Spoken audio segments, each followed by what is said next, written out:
నమస్తే శ్రీ మాత్రే నమః శ్రీ గురుభ్యో నమః. జూలై నెల 23, 2025 బుధవారం నాటి పంచాంగం ప్రకారము ఈరోజు మాస శివరాత్రి. ఎవరైనా ఉపవాసం ఉండాలన్నా, అభిషేకాలు చేసుకోవాలన్నా, లేదా శివుడికి సంబంధించిన రుద్రాభిషేకము, మహారుద్రాభిషేకము ఇలాంటివి ఏమైనా చేసుకోవాలంటే ఈరోజు అత్యంత శుభప్రదమైన రోజు. ఆ దిశగా ప్రయత్నం చేసుకోండి. బుధవారం అయినప్పటికీ కూడా శివుడికి సంబంధించిన రోజు కాబట్టి ఉపవాసం ఉండొచ్చు, జాగరణ కూడా ఉండవచ్చు. శ్రీ విశ్వావసునామ సంవత్సరం దక్షిణాయనం గ్రీష్మ ఋతువు ఆషాఢ మాసం కృష్ణపక్షం.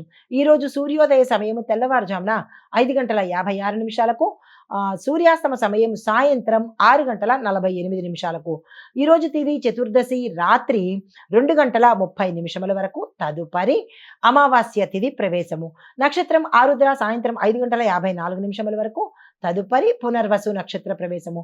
ఈరోజు వర్జం తెల్లవారుజామున 5:19 నుంచి ఉదయం 6:50 వరకు.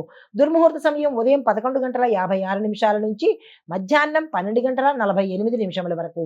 రాహుకాల సమయం మధ్యాహ్నం 12:22 నుంచి మధ్యాహ్నం 1:59 వరకు. యమగండ కాలం ఉదయం 7:32 నుంచి ఉదయం 9:09 వరకు.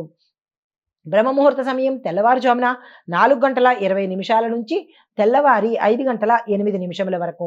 అమృత గడియలు ఉదయం 8:31 నుంచి ఉదయం 10:01 వరకు. ఇది నేటి పంచాంగం. నమస్తే. తదుపరి రాశి మకర రాశి.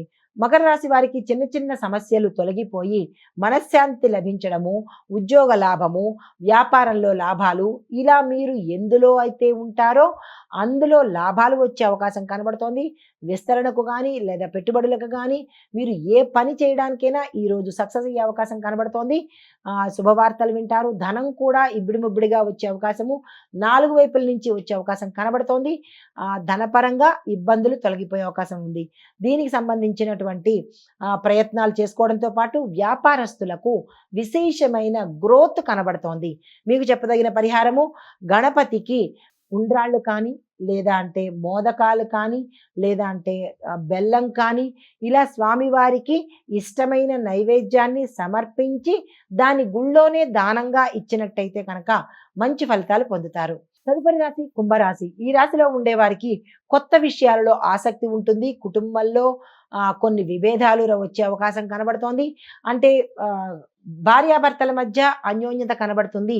ఇతరత్ర ఏదైనా థర్డ్ పార్టీ కానీ, ఇల్లీగల్ వ్యవహారాలు కానీ, అలాంటివి ఏవైనా ఉన్న వాళ్ళతో ఇబ్బందులు తలెత్తడం కానీ, బయటకి ఏడ్చబడ్డం కానీ, లేదా అంటే కనుక పేరు పరువు పోయే అవకాశాలు వారితో మీకు ఉంటాయి. స్త్రీలకైనా పురుషులకైనా. స్త్రీలు పురుషులతో ఉన్నా, పురుషులు స్త్రీలతో ఉన్నా ఈరోజు వారు మిమ్మల్ని అప్రదిష్ట పాలు చేసే అవకాశాలు కనబడుతున్నాయి. వారి విషయంలో జాగ్రత్తలు తీసుకునే ప్రయత్నం చేయండి. మీరు ఇన్నాళ్ళు రహస్యంగా ఉంచినవి బట్టబయలయ్యే అవకాశాలు ఉన్నాయి. జాగ్రత్తలు తీసుకోండి. దీంతో పాటుగా అనారోగ్య సూచనలు కూడా చాలా ఎక్కువ కనబడుతున్నాయి. జాగ్రత్తలు తీసుకోండి. పరిహారంగా మీరు ఏదైనా పాఠశాలలో కానీ, లేదా పేద విద్యార్థికి కానీ పుస్తకాలను దానం చేసినట్టయితే కొంత సానుకూలమైన ఫలితాలు పొందుతారు. నమస్తే. తదుపరి రాశి మీనరాశి. ఈ రాశిలో ఉండే వారికి చిన్న చిన్న ప్రయాణాలు లాభాలు తెచ్చిపెడతాయి.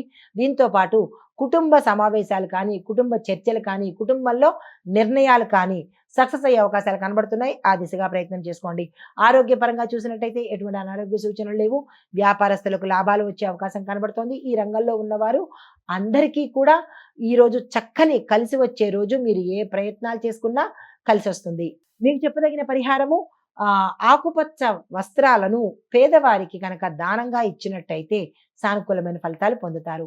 ఇది మేషాది ద్వాదశ రాశుల వారికి చెప్పదగిన గోచార రీత్యా ఫలితాలు, గ్రహస్థితులు, పరిహారాలు. నమస్తే.